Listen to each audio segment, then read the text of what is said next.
Saham Konglo, oh saham Konglo. Banyak orang bilang kalau fenomena saham Konglo di Indo ini cuma terjadi di Indonesia. Karena mungkin alasannya bisa banyak ya. Ada yang bilang kalau market kita itu dangkal, sehingga gampang dimanipulasi oleh bandar-bandar yang mau goreng saham.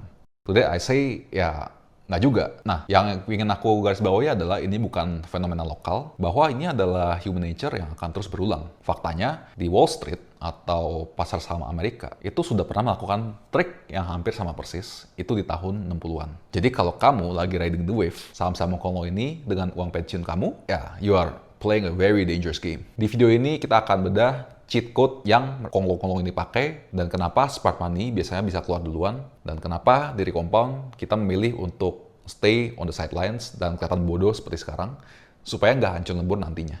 Secara sejarah, apa yang terjadi di IHSG sekarang itu sebenarnya hampir menyerupai fenomena conglomerate boom di Amerika di tahun 60-an. Waktu itu, perusahaan kayak LTV atau Textron, itu sahamnya terbangnya gila-gilaan bukan karena mereka berhasil mencetak laba yang organik dan mereka menemukan breakthrough di suatu teknologi atau di fundamentalnya gitu loh. Tapi lebih karena mereka menguasai satu trik finansial. George Soros, the man who broke Bank of England, dan pemilik hedge fund yang bernama Soros Quantum Fund yang berhasil mencetak CAGR selama 30% selama 30 tahun.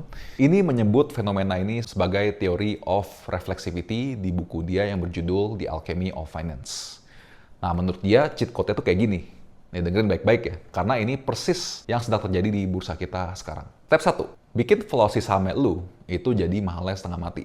Buy mahal tuh ya mahal banget sama yang ngotak gitu. Kalau bisa PI-nya sampai ratusan gitu kan. Nah, step 2, pakai saham mahal itu sebagai senjata untuk mengakuisisi perusahaan lain yang valuasinya murah, tapi punya real cash flow yang benar-benar menghasilkan duit. Step ketiga, secara akuntansi, net income perusahaan lu yang mahal itu tiba-tiba akan melonjak karena lu berhasil mengakuisisi perusahaan yang punya real earnings. Sehingga earnings growth lu kelihatannya naik gila-gilaan. Step keempat, marketnya kaget. Terus mereka bilang, growth-nya kenceng. Terus mereka FOMO, terus mereka HK, terus harga sahamnya didorong naik lagi. Ujung-ujungnya it's a loop. Harga saham yang tinggi itu bikin fundamental kelihatan bagus, lalu mereka bisa menggunakan harga saham yang makin tinggi itu untuk mengakuisisi perusahaan yang lain lagi, dan begitu terus. Nah, bedanya apa? Kalau di Indonesia di tahun 2025, itu mereka juga memanfaatkan index inclusion seperti MSCI dan FTSE, di mana mereka bisa memakai market cap-nya mereka yang raksasa itu supaya bisa mereka memaksa pasifan para bule-bule ini untuk membeli saham mereka. Alhasil, owner dari saham ini bisa mendapatkan dana segar yang banyak. Terdengar jenius? Ya mungkin. Tapi sampai musiknya berhenti. Karena kita udah belajar dari sejarah, ada seseorang yang bernama Gerald Tsai. Di tahun 60-an, dia itu rockstar-nya saham Konglo Wall Street. Dia pernah mengelola satu hedge fund yang namanya The Manhattan Fund, di mana dia menggunakan uang dari investor retail yang invest di fundnya dia untuk ngehajar kanan saham-saham Konglo ini secara agresif. Nah, kita udah tahu sejarahnya bahwa saham Konglo ini harganya tuh naiknya gila-gilaan. Sehingga para retail investor ini muja dia. Alhasil, ya retail investor ini top upakin banyak ke fundnya dia, sehingga dia bisa HK lebih banyak saham-saham Konglo. Tapi apa yang dilakukan pas market lagi dipucuk, di puncak euforia tahun 1998, dia jual Manhattan Fund-nya dia ke asuransi raksasa. Dia cash out. Dia berhasil untung besar dan keluar. Tapi nasib investor retail yang nyangkut di pucuk kayak gimana? Ya udah slaughtered, kena bantai. Begitu teori reflexivity loop-nya George Soros itu putus, karena in reality, cash flow yang dihasilkan perusahaan nggak bisa terus mengejar ekspektasi investor yang makin tinggi. Saham itu langsung rungkat 90%. Sekarang, coba tanya ke diri sendiri. Di fenomena saham Konglo Indonesia ini, kamu posisinya itu sebagai Gerald Tsai yang tahu kapan harus keluar, atau kamu retail yang udah tercuci otaknya, terus kamu mikir mau hodl terus sampai mati, dan nggak tahu kapan kamu mau keluar. Karena sejarah udah pernah berulang, dan at the end, smart money itu tahu kapan pestanya bubar. Retail investor biasanya baru datang dan nge-hype pas piring kotornya lagi dicuci. Mungkin kamu mikir, Compound sok tahu. Bilang aja iri, karena nggak ikutan cuan. Jujur, emang, iya sakit gitu.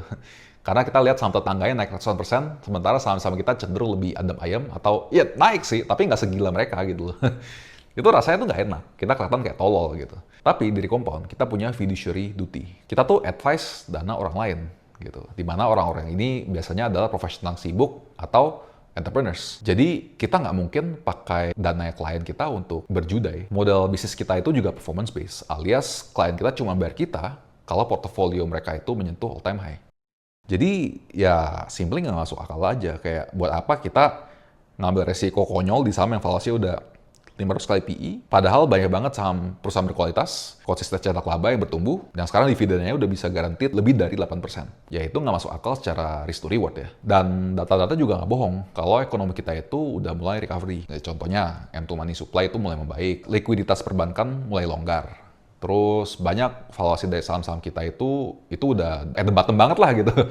Dan dividennya bisa dibagikan perusahaan-perusahaan hebat ini, itu udah sangat tinggi, di angka 8%. Di mana kita semua tahu kalau bunga deposito di bank itu cuma 2-3%. Obligasi negara aja sekarang cuma 6% loh. Nah, tambah lagi, kalau kita buang saham-saham konglomerat dari IHSG, sebenarnya market kita itu lagi undervalued banget. Dan kita tahu company-company ini lagi on sale. Dan George Soros udah pernah ngajar kita bahwa dari setiap boom yang terjadi, yang didorong oleh miskonsepsi mengenai the underlying fundamental, pasti akan menghadapi stress test. Dan biasanya endingnya itu brutal. Dan dari Compound, ya kita oke-oke aja buat dihina atau kelihatan membosankan selama 1-2 tahun ini. Kenapa? Ya simply karena kami lebih memilih untuk tidur nyenyak, memegang aset yang kita tahu berkualitas dan udah dihargai yang obral banget. Daripada kita jantungan, liatin harga saham tiap hari, dan kita tahu ujung-ujungnya bakal rungkat anyway, gitu.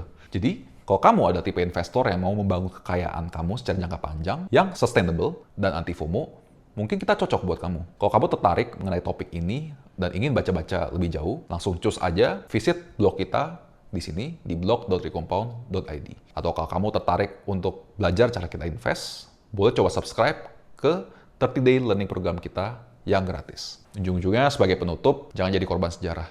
Jadilah murid sejarah. I'll see you in the next one.